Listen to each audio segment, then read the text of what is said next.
अपनी तहजीब और विरासत को जानने और उसे नज़दीक से देखने की तमन्ना हर किसी को होती है और इसी अजीम विरासत को हम म्यूज़ियम्स के ज़रिए जान और समझ सकते हैं। म्यूज़ियम एक ऐसी जगह है जहां पर साइंसी, तारीख़ी और फ़नकाराना अहमियत की हामिल चीज़ों को संजो कर रखा जाता है और जो लोग इस तरह का काम करते हैं उनको कहा जाता है म्यूजियोलॉजिस्ट। आदाब दोस्तों, मैं हूं सुमुल शकील। खैर मकदम है आपका हमारे प्रोग्राम रोज़गार से कामयाबी तक में। दोस्तों, आज हम बात करेंगे म्यूजियोलॉजी साइंस के बारे में। हम आपको बताएंगे कि म्यूजियोलॉजी साइंस क्या है, म्यूजियोलॉजिस्ट जो इस फील्ड के प्रोफेशनल्स हैं वो किस तरह का काम करते हैं, इस फील्ड में और क्या कुछ है आपके लिए अगर आप इसमें अपना करियर बनाना चाहते हैं, कहाँ कहाँ किस तरह से आप तालीम हासिल कर सकते हैं। एक एक्सपर्ट से भी आपको रूबरू कराएंगे, लेकिन सबसे पहले आइए इस पैकेज के जरिए जान लेते हैं कि म्यूजियोलॉजी साइंस की फील्ड आखिर है क्या।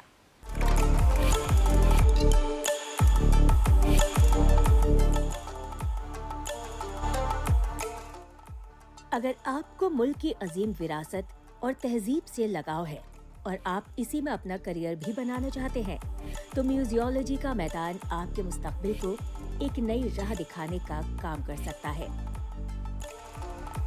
म्यूजियोलॉजी दरअसल म्यूजियम के इंतजाम और इसे सही ढंग से चलाने के लिए नौजवानों को ट्रेनिंग देने वाली साइंस है।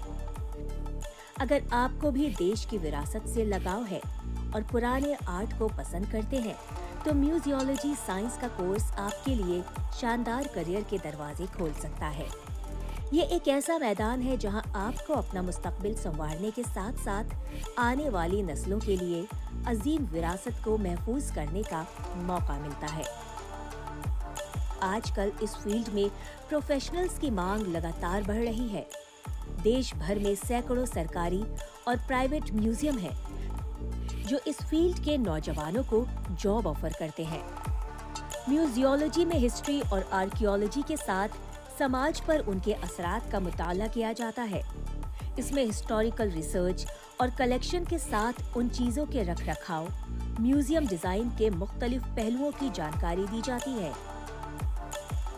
इसमें म्यूजियम मैनेजमेंट और एडमिनिस्ट्रेशन भी शामिल है। म्यूजियम में तारीखी, साइंटिफिक और फनकाराना चीजों को सहेज कर रखने वाले प्रोफेशनल्स को म्यूजियोलॉजिस्ट्स कहा जाता है। इंडियन इंस्टीट्यूट ऑफ हेरिटेज के अलावा कई इदारे म्यूजियोलॉजी के मैदान में मेयारी तालीम दे रहे हैं। म्यूजियोलॉजी कोर्स में एडमिशन के लिए उम्मीदवार का 12वीं पास होना जरूरी है। किसी भी स्ट्रीम के स्टूडेंट्स ये कोर्स कर सकते हैं। विदेशी डेलीगेट्स और आर्कियोलॉजिस्ट के साथ काम करने के लिए उम्मीदवार में बेहतर कम्युनिकेशन स्किल्स होना चाहिए।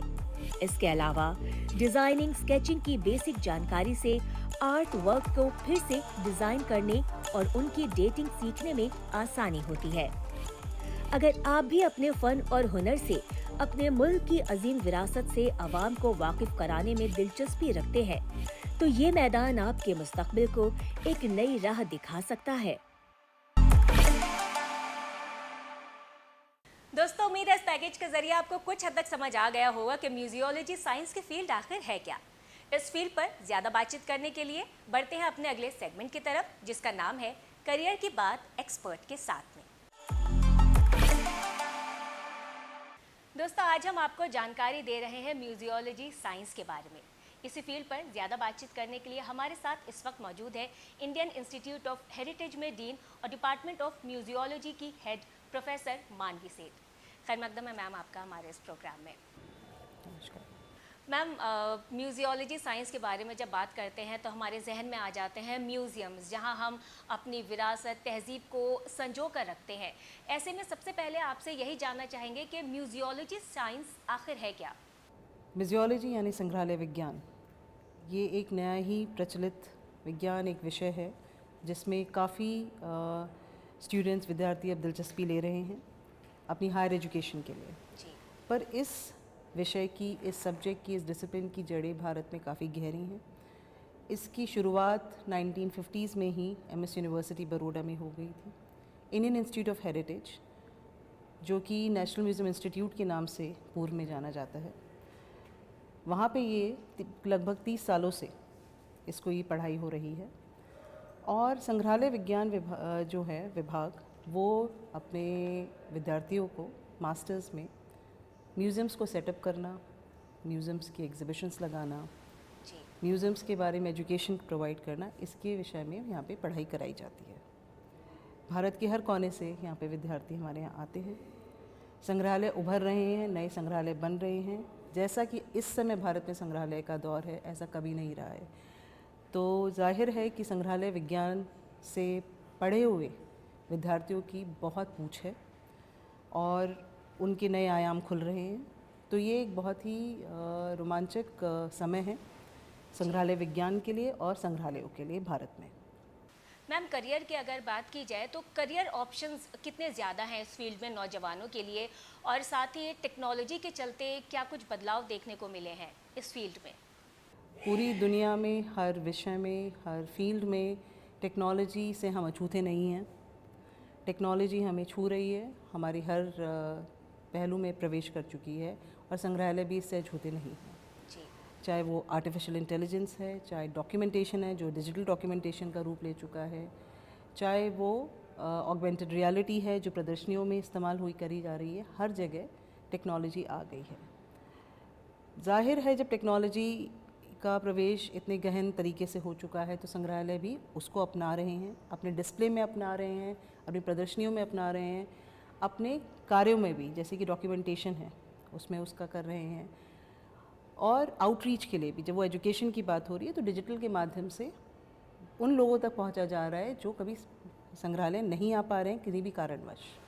गोल्डी मीट मटन मसाले, जो आपके हाथ का मटन खाए जिंदगी भर आपका हो जाए। जहाँ जाए रिश्ते बनाए गोल्डी मसाले। इसके साथ साथ भारतीय विरासत जो है, जो यहाँ के कलेक्शन है, जो यहाँ के ऑब्जेक्ट हैं, वैसा दुनिया में मेरे ख्याल से कोई ऐसा देश होगा जो इतना समृद्ध है।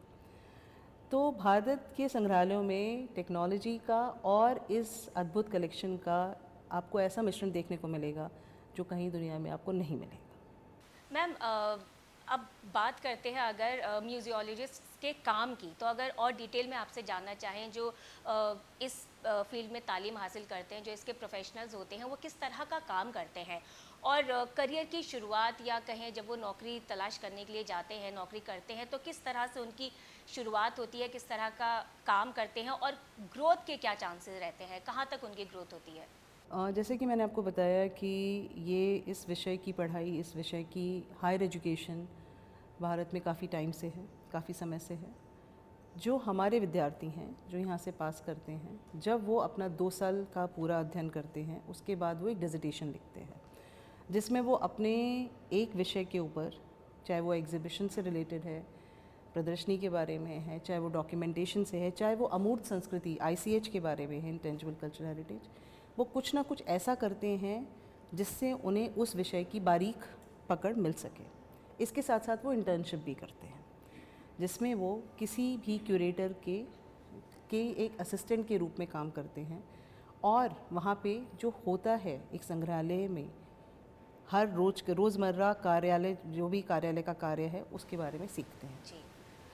डॉक्यूमेंटेशन में मदद करते हैं, कभी डिस्प्लेज में मदद करते हैं जब एग्जीबिशन लग रही होती है, कभी एजुकेशनल वर्कशॉप्स में मदद करते हैं। तो जब वो यहाँ से निकलते हैं तो उनकी पढ़ाई थ्योरी से और प्रैक्टिकल दोनों से ही इतनी संपूर्ण हो जाती है कि वो संग्रहालयों में काम करने के लिए बिल्कुल तैयार होते हैं।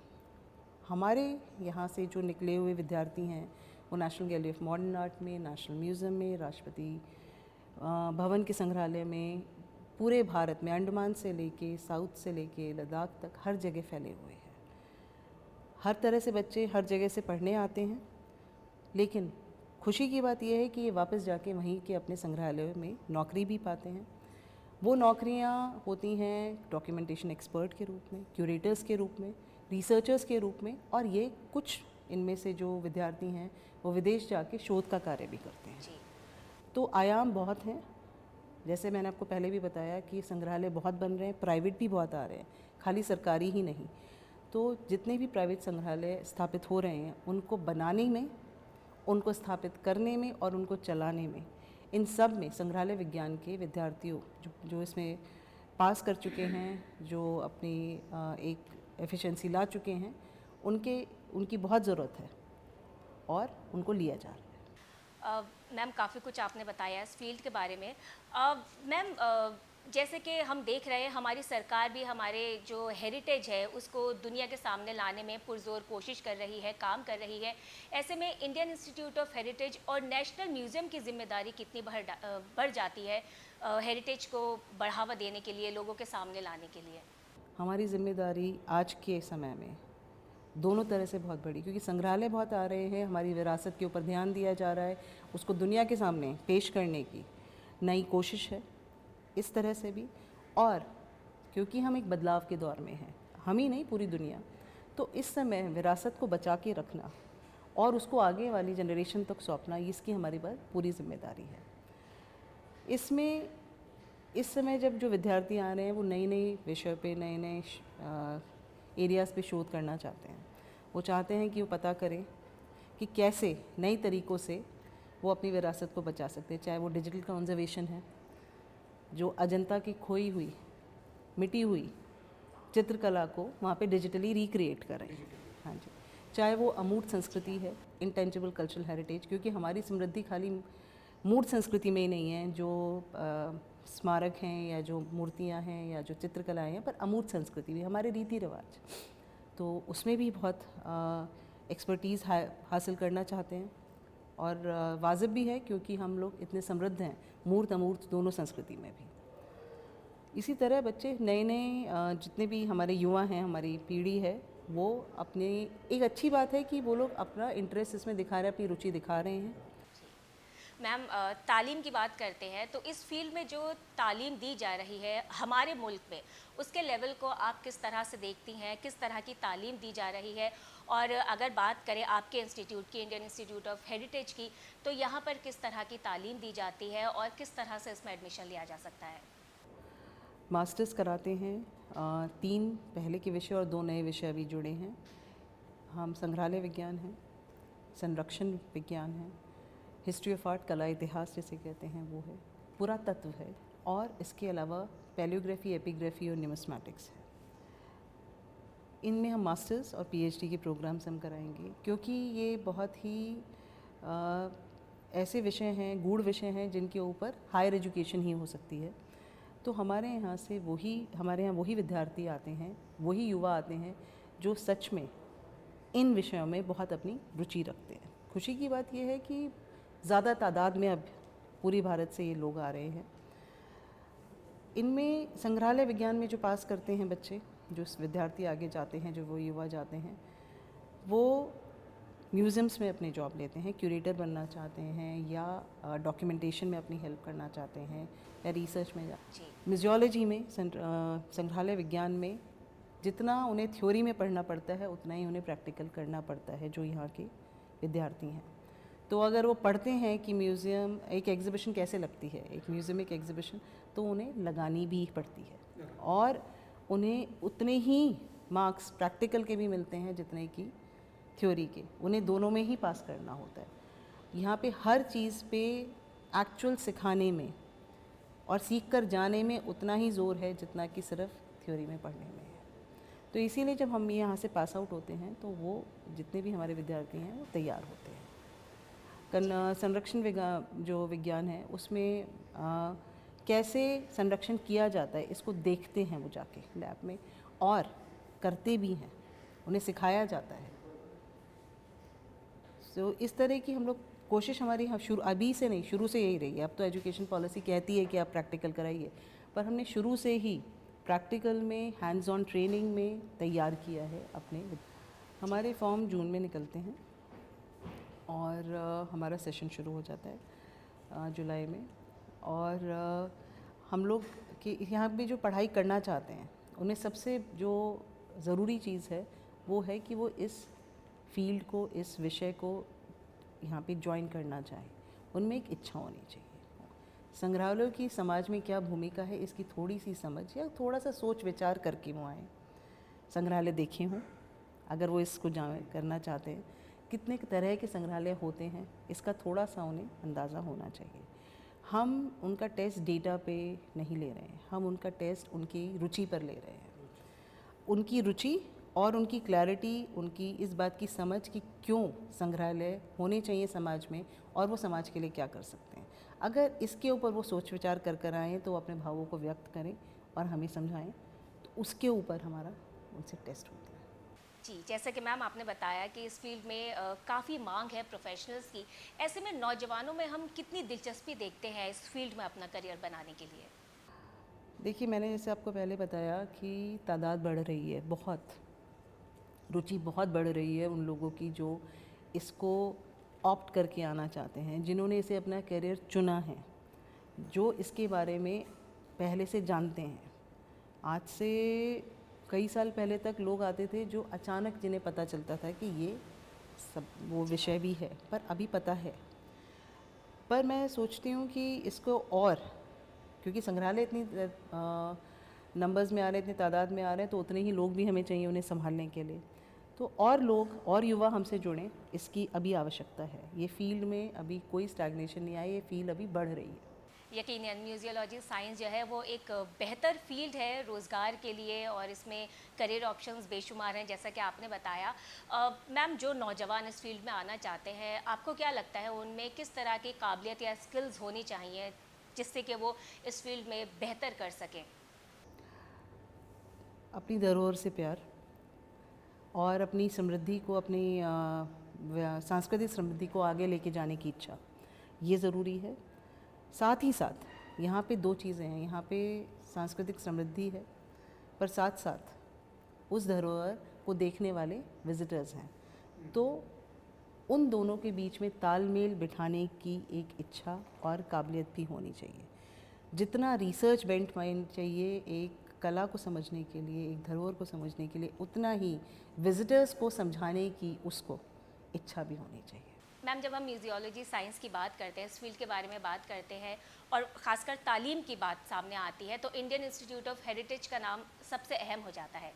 ऐसे में आपसे जानना चाहेंगे, इंडियन इंस्टीट्यूट ऑफ हेरिटेज के अलावा और कौन-कौन से इदारे हैं जो इस फील्ड में तालीम दे रहे हैं, और जब नौकरी तलाश करने के लिए एक नौजवान बाहर निकलता है तो एक इंस्टीट्यूट का नाम कितना अहम हो जाता है उसके लिए?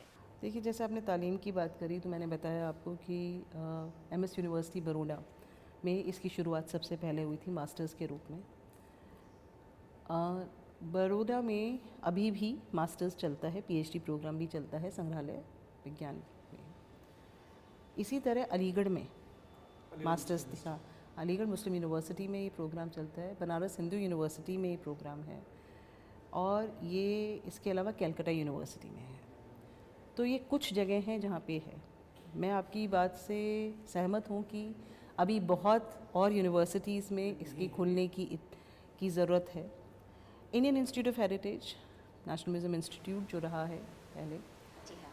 यहाँ पे जो तालीम है उसकी ख़ास बात ये रही है कि हम म्यूज़ियम्स से जुड़े हुए हैं।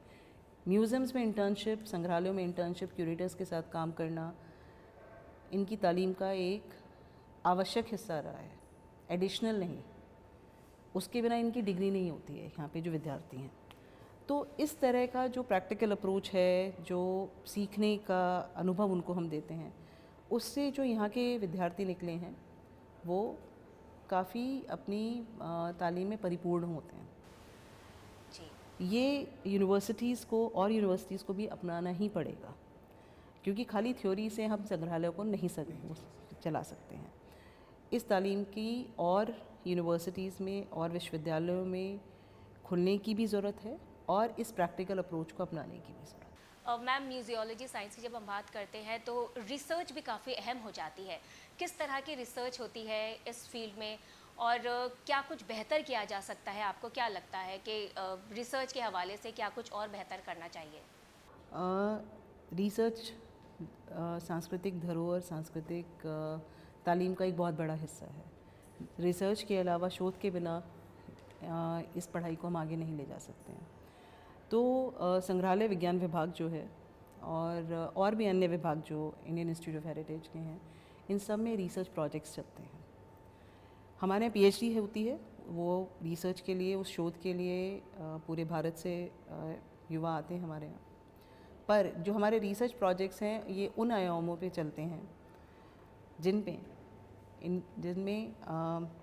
या तो शोध नहीं हुआ है या और शोध करने की आवश्यकता है। जैसे कि हमारा एक प्रोजेक्ट लद्दाख में चल रहा है जो अमूर्त संस्कृति के डॉक्यूमेंटेशन पे चल रहा है, वहाँ पे हमने म्यूज़ियम सेटिंग अप भी किया है। यही प्रोजेक्ट हमारे अन्य भागों में भी चल रहा है, इस तरह का सेटिंग अप ऑफ म्यूज़ियम्स का। इस जी। म्यूज़ियम एजुकेशनल रिसोर्सेज, हम कैसे टीचर्स को, स्कूल टीचर्स को, विद्यार्थियों को म्यूज़ियम से और जोड़ सकें, उनके करिकुलम का हिस्सा बना के, ये भी एक हमारे रिसर्च प्रोजेक्ट है और ये बहुत सक्सेसफुली चल रहा है। इसी तरह जो म्यूज़ियम परियोजनाएं चल रही हैं सरकार की, जैसे कि केदारनाथ में है, जैसे कि और जगह है, उसका भी नेशनल म्यूज़ियम इंस्टीट्यूट में, जो इंडियन इंस्टीट्यूट ऑफ हेरिटेज है, तो संग्रहालय विज्ञान विभाग उसका बहुत अहम हिस्सा रहा है। हमने बहुत संकल्पनाएं, बहुत परियोजनाओं की संकल्पनाएं यहाँ पे करी हैं अपने रिसर्च के द्वारा। और जो विभाग हैं वो भी भारत और विदेश में भी काम कर रहे हैं अपनी परियोजनाओं पे। तो शोध तो हमारा रहा ही है, हम चाहते भी हैं, और इन परियोजनाओं में, शोध परियोजनाओं में और शोध में हमारे ही विद्यार्थी अपना मास्टर्स पूरा करके कई बार हमें ज्वाइन करते हैं। अपने पीएचडी कई बार सोच रहे होते हैं कि किस पे करें, तो उसमें ज्वाइन करते हैं और उसका हिस्सा बनते हैं। हमारे पीएचडी के भी जो स्टूडेंट्स रहे हैं वो भी खाली भारत से नहीं, पूरी विश्व से आते हैं, ईरान से, रशिया से, कंबोडिया, थाईलैंड, वियतनाम, हर जगह से आते हैं और भारत के भी हर हिस्सों से आते हैं और अलग अलग विषयों पे, साउथ ईस्ट एशिया के, भारत के सारे अलग अलग विषयों पे काम करते हैं। मैम, जैसा कि जो आपका इंस्टीट्यूट है, पहले इसका नाम था नेशनल म्यूज़ियम इंस्टीट्यूट, जो हाल ही में बदलकर अभी इंडियन इंस्टीट्यूट ऑफ हेरिटेज किया गया है। इसके पीछे की क्या ख़ास वजह है और क्या आपको लगता है क्या कुछ ख़ास बदलाव और हमें देखने को मिल सकते हैं? देखिए, ये हमें नए पंख मिले हैं। हाँ जी, ये हमें नए पंख मिले हैं। ये एक संकल्प है जो प्रधानमंत्री ने जिसका की उद्घोषणा करी थी, वो संकल्प पूरा हो रहा है। पर जब मैंने कहा नए पंख मिले हैं, क्योंकि हमारा विस्तार हो रहा है एक उस स्तर पे जो हमने पहले कभी सोचा भी नहीं था। हम एक राष्ट्रीय अंतर्राष्ट्रीय स्तर का विद्यालय अब बन रहे हैं। हम छोटे से एक डीम्ड यूनिवर्सिटी विश्वविद्यालयवत थे, अब हमें एक ऐसा स्थान मिल रहा है जिसमें हम बनने वाले सारे संग्रहालयों की ह्यूमन रिसोर्स को पूरा कर पाएंगे। तो it is a very proud moment, हमारे लिए बहुत गर्व की बात है।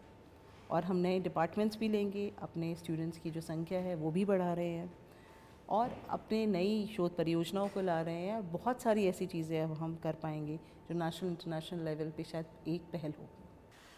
मैम, चैलेंजेस की बात करते हैं, हर फील्ड के अपने अपने चैलेंजेस होते हैं और ख़ासकर जब हम इस फील्ड की बात करते हैं जहाँ पर सारी ही चीज़ें प्रैक्टिकल बेस्ड होती हैं, तो इस फील्ड में किस तरह के चैलेंजेस सामने आते हैं? देखिए, हमारी जो पढ़ाई, हमारी जो तालीम का ज़्यादातर पैटर्न रहता है वो रहता है थ्योरी पढ़ के उसको रिप्रोड्यूस करना। यहाँ पे हम ओरिजिनल थिंकिंग चाहते हैं, अपनी सोच लेकर आना, प्रैक्टिकली उसको इम्प्लीमेंट करना। ये एक बहुत बड़ा चैलेंज होता है स्टूडेंट्स के लिए, जिसके लिए हमें 2 साल लग जाते हैं उनको ट्रेन करते करते। और मैम, म्यूज़ियोलॉजी साइंस की जो पढ़ाई होती है इसमें 12th के बाद या जैसे कि आपने बताया एमए प्रोग्राम्स हैं, उनमें एडमिशन्स लेने के लिए किस तरह के सब्जेक्ट्स या योग्यता होनी चाहिए स्टूडेंट्स में? 10th में या 12th में किस तरह के कौन कौन से सब्जेक्ट्स होना ज़रूरी है जो इस फील्ड में अगर तालीम आगे लेना चाहते हैं? देखिए, आप बैचलर्स संग्रहालय विज्ञान के लिए बैचलर्स होनी चाहिए आपके पास, बीए पास, बीएससी, बीकॉम, ये कुछ भी चलेगा। हिस्ट्री के जो स्टूडेंट्स हैं उनकी एक एडवांटेज रहती है, जो क्योंकि वो इतिहास पढ़कर आते हैं और भारत में ज़्यादातर संग्रहालय अभी तक हाल फिलहाल में आर्ट एंड आर्कियोलॉजी के, कला और पुरातत्व के ही हैं। पर अब समय बदल रहा है, अब हर तरह के संग्रहालय आ रहे हैं। हर जिस भी चीज़ के बारे में आप सोच सकते हैं उसके बारे में एक संग्रहालय हो सकता है। कॉर्पोरेट हाउसेस भी अपने संग्रहालय खोल रहे हैं, अपनी आर्काइव्स खोल रहे हैं। तो अब समय बदल रहा है, इसलिए हम एंकरेज करते हैं कि आप इतिहास जानते हैं तो बहुत अच्छी बात है, पर नहीं जानते हैं, पर आपकी अगर रुचि है और सच में आपको एक एबिलिटी लगती है तो आप प्लीज़ ज़रूर ट्राई करें यहाँ पर आने का, संग्रहालयों को देखकर और उनकी समाज में उनके योगदान को समझकर। मैम, बहुत कुछ बताया आपने इस फील्ड के बारे में, कितनी अहम ये फील्ड है, करियर के बेशुमार ऑप्शंस हैं, तालीम कहाँ कहाँ किस तरह से हासिल की जा सकती है, ये सारी चीज़ें आपने हमें बताई। चलते चलते आपसे बस यही जानना चाहेंगे, जो नौजवान इस वक्त इस फील्ड में आने के ख्वाहिशमंद हैं, उनके लिए आपका क्या मैसेज है? उनके मैसेज यही है कि हमें भविष्य को समझने के लिए, इतिहास को समझने की, कहाँ से हम आए हैं और जो अभी वर्तमान में है उसको साथ लेके चलने की बहुत आवश्यकता होती है। तो वो महत्व रखें अपनी संस्कृति के ऊपर, वो महत्व दें अपनी धरोहर, अपने आसपास की चीज़ों के ऊपर, और फिर सोचें कि कैसे मैं इसको आगे लेके जा सकता हूँ। तो इम्पोर्टेंस अपनी सराउंडिंग्स को देने की, अपनी संस्कृति को देने की और उससे प्यार करने की एक अपने इमोशंस रखें, अपनी एक सोच रखें। बहुत बहुत शुक्रिया मैम, आपने हमें ये तमाम जानकारी दी, वक्त निकाला हमारे लिए, इतना कुछ बताया इस फील्ड के बारे में। बहुत बहुत शुक्रिया। Thank you. तो दोस्तों, म्यूजियोलॉजी साइंस के बारे में जानकारी हासिल करने के बाद बढ़ते हैं अपने अगले सेगमेंट में, जहां हम बात करेंगे नौकरियों और एडमिशन्स के बारे में। हम आपको बताएंगे कि इस वक्त आप कहां कहां नौकरियां तलाश कर सकते हैं और कौन कौन से कोर्सेज में एडमिशन्स ले सकते हैं। आइए जल्दी से देख लेते हैं।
दोस्तों, उम्मीद है हमारा आज का एपिसोड आपको जरूर पसंद आया होगा।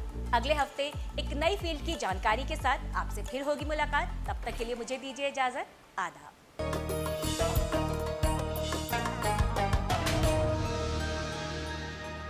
फेरों के लिए खड़े हो जाइए। शादी का ख्याल आया?